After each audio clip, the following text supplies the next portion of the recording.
Article 370 की मनसूखी के ताल्लुक से अमेरिका दौरे के दौरान किए गए एक सवाल के जवाब में वज़ीर ख़ारजा एस जयशंकर ने कहा कि आइन में यह आर्जी तजवीज़ थी और इस आर्जी तजवीज़ को ख़त्म कर दिया गया।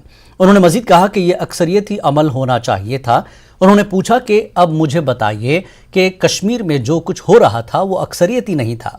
तनकीद करने वालों पर तंज करते हुए वज़ीर ख़ारजा ने कहा कि अगर आपकी सोच उस मकाम पर पहुंच गई है जहां हम इंटरनेट खदमात बंद किए जाने के फैसले को इंसानी जानों के ज़्यादा ख़तरनाक तस्वुर करें तो इस बारे में मैं क्या कह सकता हूं।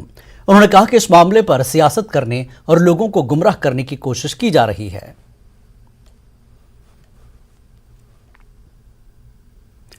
बीजेपी ने दफा 370 की मनसूखी से मुताल्लिक वज़ीर ख़ारजा एस जयशंकर के बयान का खैर मकदम किया है। 370 अपीजमेंट के लिए था। धारा 370 के कारण से अलगाववाद, आतंकवाद, भ्रष्टाचार, परिवारवाद, इस प्रकार की चीज़ें फैली।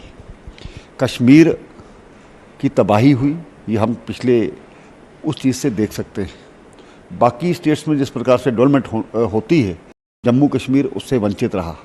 भारत में एक मजबूत सरकार है और बढ़िया कूटनीति है और उस कूटनीति के आधार पर हम पूरे विश्व से अपने संबंध बनाए हुए हैं।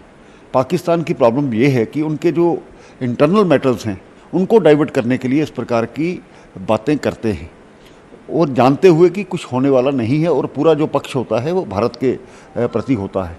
इन सब विषयों पर जयशंकर जिन्हें जो कहा है बिल्कुल सही कहा है। धारा 370 भारतीय जनता पार्टी का मुद्दा भी था और उसको हटाया भी और दोबारा कभी वापस आएगा ऐसा लगता नहीं।